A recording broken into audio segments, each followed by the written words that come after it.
Vehi bashalak paro era velo nicham Elohim derek eretz Filistim ki karofu ki amal Elohim ben yinachem ha'am beriotam milchama ושבו מצרימה וישב אלוהים את העם דרך המדבר ים סוף וחמושים עלו בני ישראל מארץ מצרים. Pucung perasa hipiam tiale perasa besalak itu. Besalak itu ai pawa sedele soldo tinai itu. So perasa hi ol hakaim hakadosin pisiam tiale veyi taki panet itu. Veyi vayehi kiti pucang hi lashan chal tisu gente asan na saya tisu chile vehaya tiang saiting lehin lasan simha ki pana tuchang avat saya tisu ai le piwala vehi ti tuchang pai torain amanam tisu aji chu pham tile am sel tisu to hi faro lengpan ain so do ta chu ain so do ale vehaya ti kitiding do le tisu ki pana asai ding do ele piwala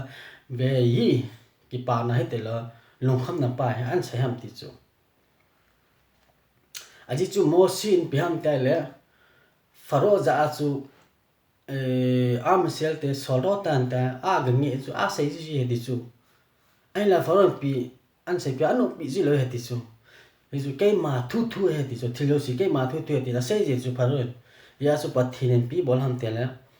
faro alungel pa su atu chapia faro amatan isel sa te chu asolo na dinga chu abole he tisu ya chu vaye hi kiti thu chang pa hi faro torain ahin man cha tisu isu faro amsel te chu an sol do he tisu chule hi su phang tele faro matan asol to a chule an mata chu kisi na pas an nei he tisu itti dana isel te chu so a ko na ka sol do them te chu lungdang he tisu chule parasa hi amsel te chu faro an sol do ta chu an sol do bi kisam te velo ni kham Elohim kiti chu pathinin isel cha te chu derek eret Filistin chu Filistin gamla chu apui po ti chu bijam tile Filistin gamle Filistin gamto eret isel chu nai cha he ti chu sakuna cho chi vai le sel gam chu somlo ka chu lung diu he ti chu ya chu ain la Israel te chu piwala langa ko na chu apui lo ham ti chu aji chu pyam ta le so ko na ampo do til a hi ji wa chu hi chi Filistin gam chu hinjun paule galmum thei chule galmum til amo chu kicha diu am kicha paule Egypt gama chu nung chi ding pa cha ya theu ti chu ya chu pathinin tora chu pisamte vilo ni kham elum dere Filistin chu ki karo fu ya chu Filistin gama chu apui lo he cha biziam tele Filistin gam RSS chu akinai vale ti chu ya chu apui lo he chu hoila nga puam tele amal Elohim pen inakhe am berota milchama veshu misraima vayashef Elohim et ham dere hamid ba yam su ti chu mitbal tile yam su niel digam lang sai tui pi san na lang sa chu ain pui ta ti chu ain puya pham tile ve khamshim alu bani Israel meres mitzraim ve khamshim kiti torain khamshim ati pa hi mi zakhala 20% wa chu so chao ti na chu bijam tile izi ba chu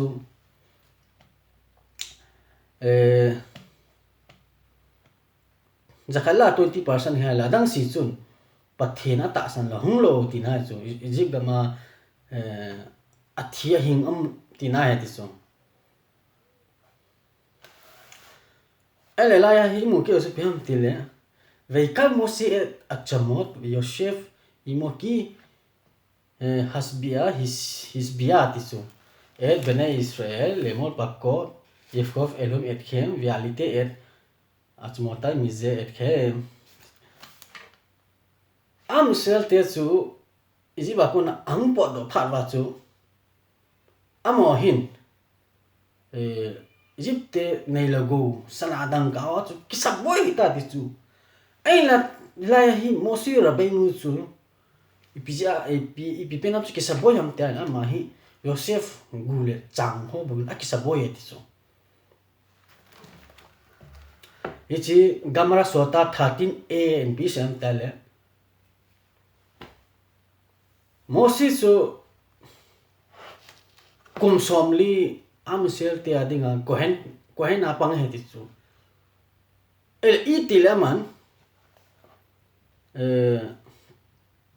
mithilong chu ato ha the ham ti chu la se chu piam tile gamran jong tin se chu mi jinglung gel chu mi swa bo akila ading he chu chu proverb chapter 10 verse and akimun tin ya chu mo sin achi na man ja chu piam tile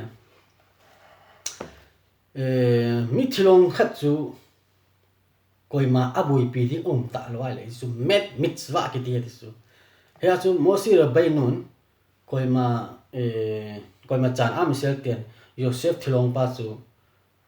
gul chang pa chu abui pi ta loi chu ma abui pi ai chi mitzwa chu ki bol he ti chu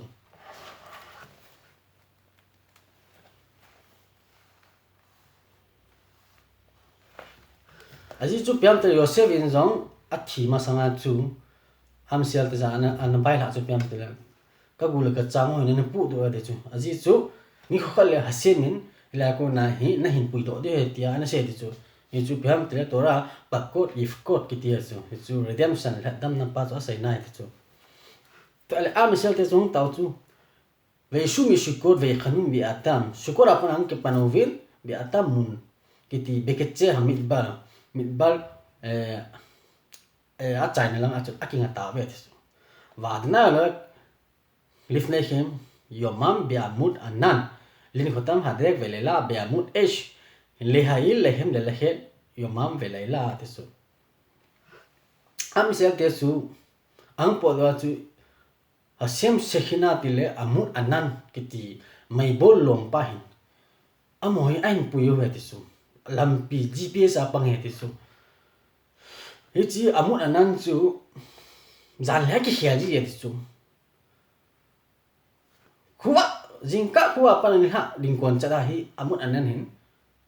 apui hu ye ti chu zanang ni tin le ipi amut es kiti pa chun mai bol lom mai pa chun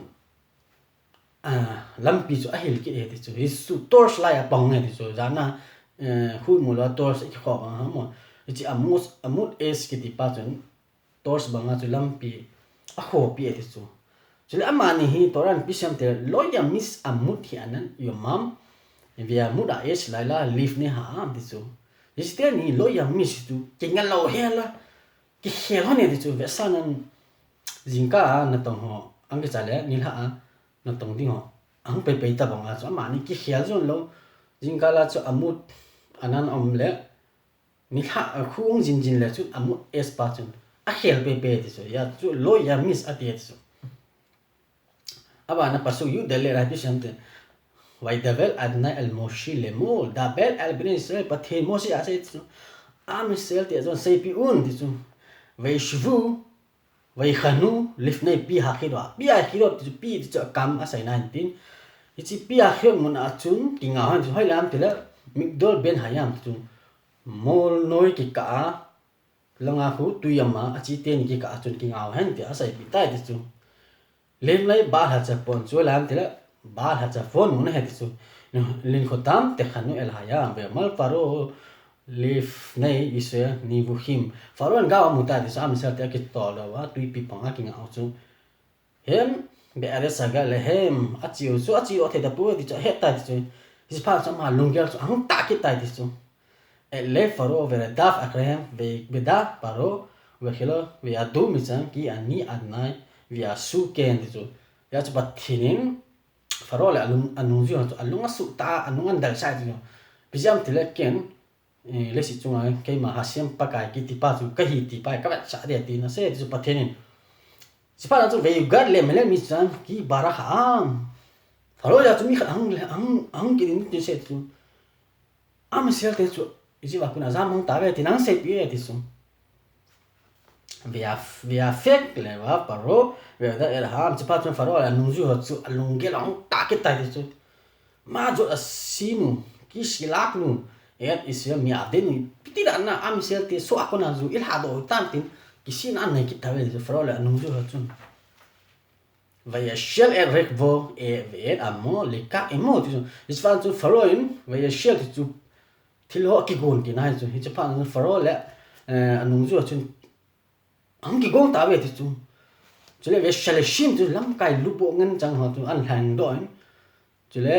el kulo vi khaza et adna ele ve pro ve mla misran ve redef akhraj faro le anung ji te chu pathina alung gam chu shukitan sultan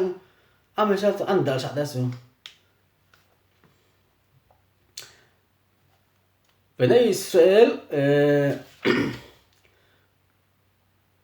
bene israel yo chim biar rama chule bareng sia te su pathin abandang thara pui do ti chu ve di fu mi san ve khan ve sigu otam konin el hayang ko su se ve ro ve prasaf ve kro al pia khiro le fe be pia kho mun bal che phone ki dia cha kinga na wa chu faro te chu anuan da lo chu u faro hikrif ang nai che pha na chu bane sia te sun aki cha tau chu aki cha pha apeng ta ve chu Noshima khren ve ru mio ve chaku bene isel el9 bene se su pathen ko ma ya ki phin win peng ta ve chu spa chu mosi ko ma chu sai ta ve chu ha mi beli en ke vri mi sam le khak tanu la mut ba mil ba ma jo asita lanu liochi anu mi sam mosi izib gama chu ki voinering symmetry lo ham is like nail digam bamit balahi athiding ai min pui do ham izi ma chu symmetry lo ham tina sai ta ve disu allo z da ba se di bal nu lekha chule izi ma kana sai saw lam hita bang thili um te ta mi pio chu ki phin da khadal mi menu disu khadal disu akinga stop ti 19 via da emisan ki toflanu avot et misraim mi mutanu mi bit mal chule am sa ta ki phin na chpem te izip nel diga ma thi saun izip na to ngi tin thi jong lang khok sa pu tin ase ti so izip pem te ki nung le di thanum ti nai chu vai mo si el ha el tiru hit ya chvu chu mo si am sel te chu pi sem te am sel te ki phin pha na chu ki che hi un chule lung li nu win atin ase ti mo si chu ureu et yeshua pathenin nahin puido nahin lat do hi ase ya ase lekhem hayom ki ase raitem et misam hayom lo to sefu liotam ot haulam chule pathenin chimidaka an bol di hi ton so na khat loading avelang na muta loading hetina se ti chu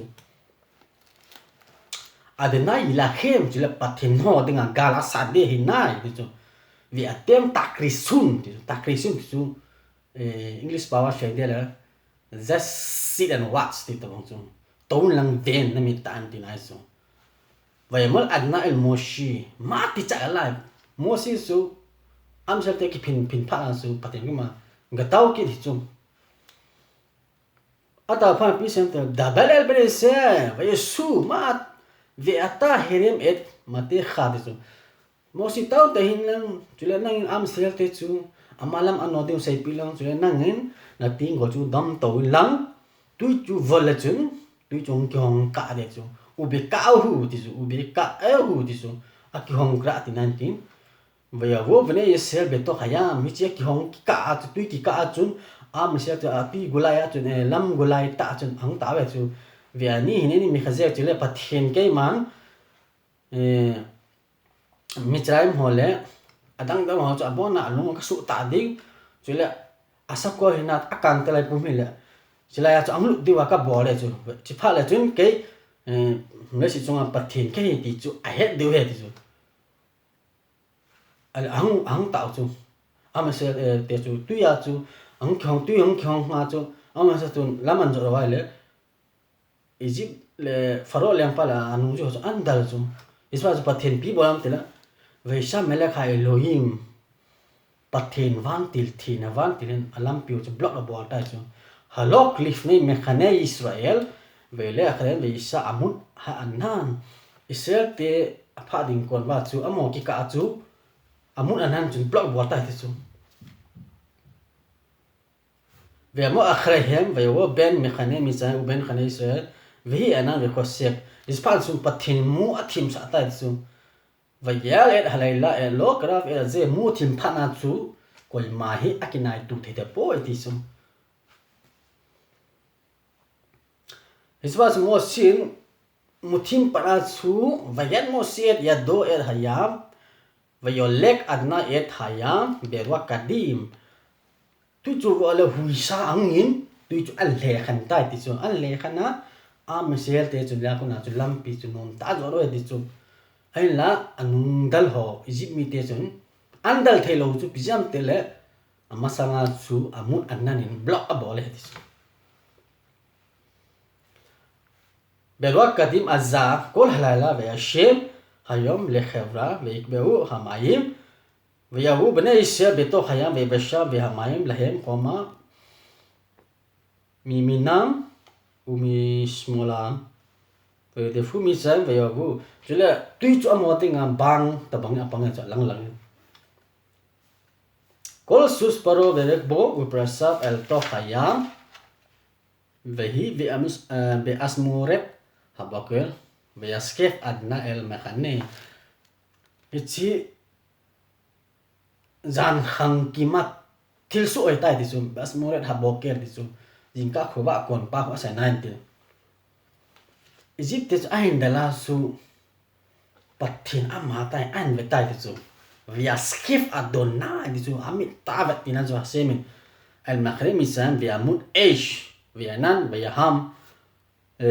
et mekhane misaim am zel te tu lei gulai achi lai ta su Egypt te hang ala amut eish an block an bol ki su jai ta su asem ami in Egypt mi te chu amit chang ngai ta chu ve het ti nai chu về sa et ap ofan malkivotaf về ane hegu bigbudat về mal misa anushami pna so izimi te so akicha walta cha kona kile tauti ding sai we disu anushami pna disu Israel ki adunai milham lahem be Misraim ajis tu pathin amon yang gala san mo hinai kinule tauti tia asai su ai la pathin pisam tele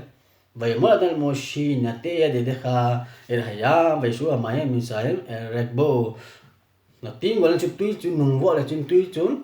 gì mình tiệt số khu đàn đây tai thì nó sai tai thì chụp vậy là safe hayom live nó bọc cái lấy ta nó mình sẽ nó sim lịch là tâm vậy nar aduna et mình sẽ bị to hayam bắt thenin gì mình tiệt số 이치 뚜이비야 주 겐테 따티 싸워야 되죠. 이치 미암 로신 히두스카 비야 비자 또히 암 이집 밑에히 지 뚜이비야히 살루와 티감 함 되죠. 이제 주 발사마 살랑아 주 이집 도 팀텐 이피피 아니 hilonte faro kamahi amohi am selte ake thale pathin mida kinigen mida pat abol je tisu ya su mi thawai le tuya chu ane le lu tu a sia cha te pengo si su ai la amo gel dana su tuya ke thale pathin mida kinigen mida chu abol thelo te age lo he tisu aji su ai lo chamel le him le than la bang chun sun li te le cho ma chu pathin an phula the tisu ai la twin ki bol le su mi cha bo the lo ta ge lo tisu ai la tu chunga hi ichi masanga sel cha te tuila anele lu pa ja su to hi pathin hi chi got na chu api e ti chi miam lo sen tin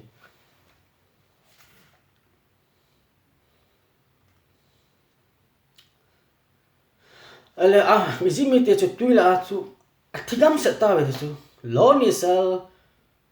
bahem at ekha koi matsa hinga kile po ti chu ubne sel khu be sa to yam me me hem khoma me na usma ta yeshua ana ba yom hawu et mi Israel mi yam Israel be ru Israel et mi tan men al safa yam Veru se thaya gidola asia asa da mi sa veru ham era na be minu ba se of do spa chun am sel ten pathian thana le mo sin pathian sol cha hi mo ti so ata san ta ve tin ase restaurant abana he aya shi mo shi ti la he ji ni sia sa ba isa singka sa ke lo sa pa nya ke sa chu he te so ji pi wala am te la pathian ji mi te chu tu ya thi sa so mi ta mu ta ya chu mo am sel ten pathian ala cha yo ti chu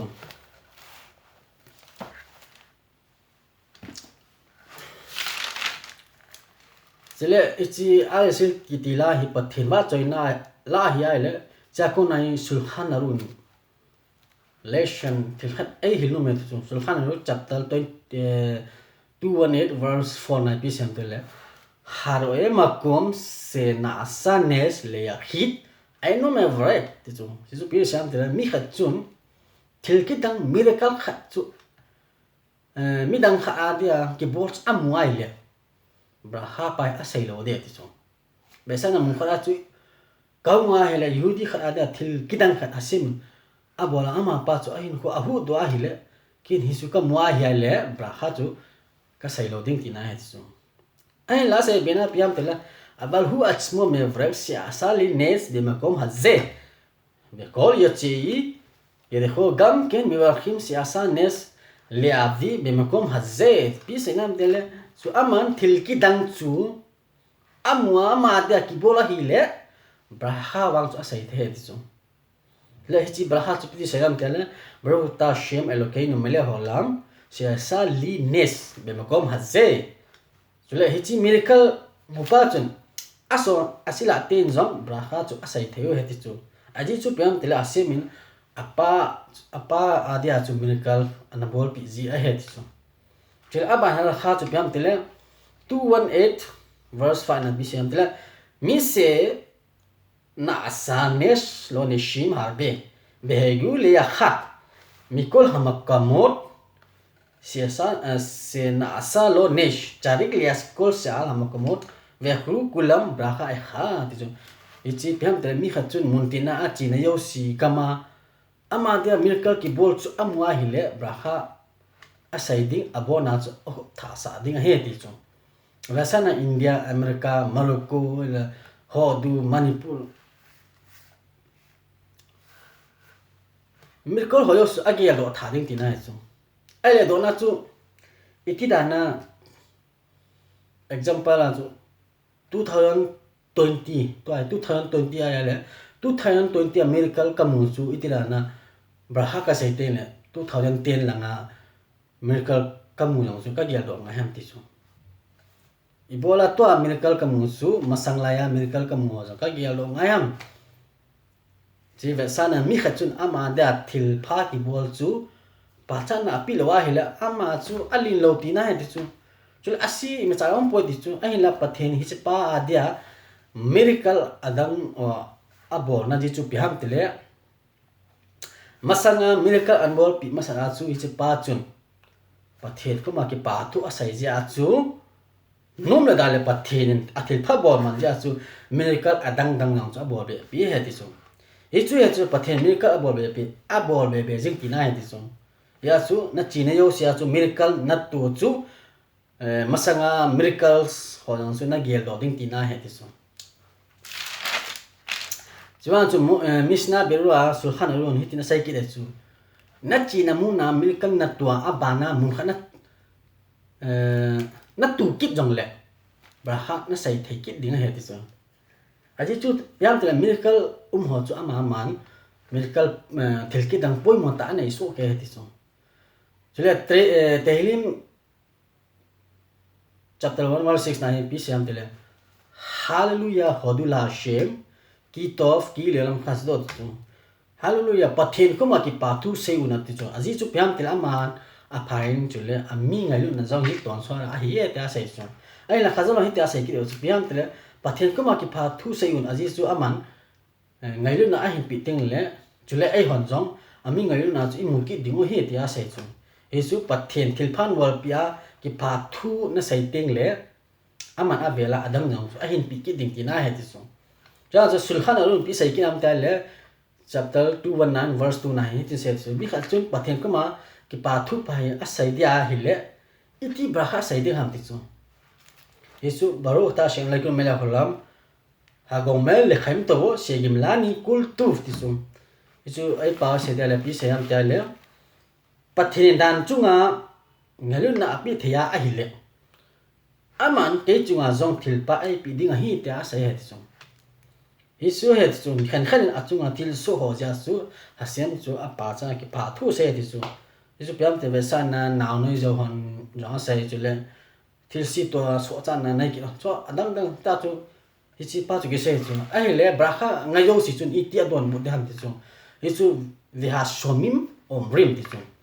mi se gem lecha kol tu hu ik ma lecha kol tu shela ti chu yesu piam ngai yo si ti a sai dia ti chu aman ngalu na pi thea hile na chunga ngalu na hin pijing ta hen tia ki sai he ti chu yesu thil khat imule ki pa thu ki sai ta bang ti na he chu he thene ding in pathian chu e ho da ipa ho he ti chu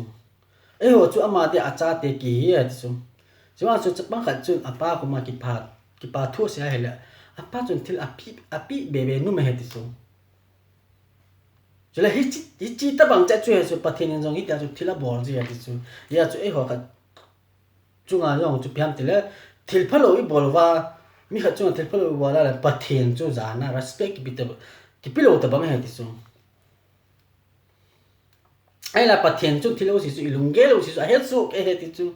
ya su hasem kuma thil thum zo le ki pa thu pa hi sai ki ding he ti chu ai la ki pa thu i sai lo wa i ma cha i mai mu lo ding a he ti chu hi su chapang kha chun thila thuma ki pa thu a sai lo le i ma amu lo ding ki na he ti chu ya su he diu chu piam te e ho lo si hi hasem ma de a cha te chu i hi ve ti chu cho khat kidus khat sai ki lo hem piam te le sidul bu a hui barai le piam te le ta na apoi ma pe chu piam te le amida hu he chu aji chu amida pat hu chung lama level pai kal to he chu ai la amida pat din mun sang khat am ki de chu piam te le chu khazan a vela repeat a bol pa ho he chu aji chu aman mi pia na ta no cha chop hom kin he chu e ho khela pang he ti chu ai na khazan e ho khela jong thila bol a bol thei lo chu piam ta le modim deram nan ki ti hu he chu hi so asiam kuma ki pa tu ki sai ti na he chu kazalon ai hilno chu piam ta cha ko na chu kazal pa chu e ani nga mayo sa swal thei na chu ai la ki pa thu sei ding a hi ting le kazal pa a sai thei ta lo de chu ai ma ngel ta asiam kuma ki pa thu hi sai nga he ti chu ya chu pathen thila bolo si alin hin lang ani ho jong le ama kuma ki pa thu hi sai ding pa hai mi lo de he ti chu pe le chan chu sen tin i sai do si su i sai le jil do yo si am ta lo ilu na shemat ya khe bat sara khong sai nathana binyamin ben shumal do thang amo lagaw tap sang ke na bon chawin shabbat shalom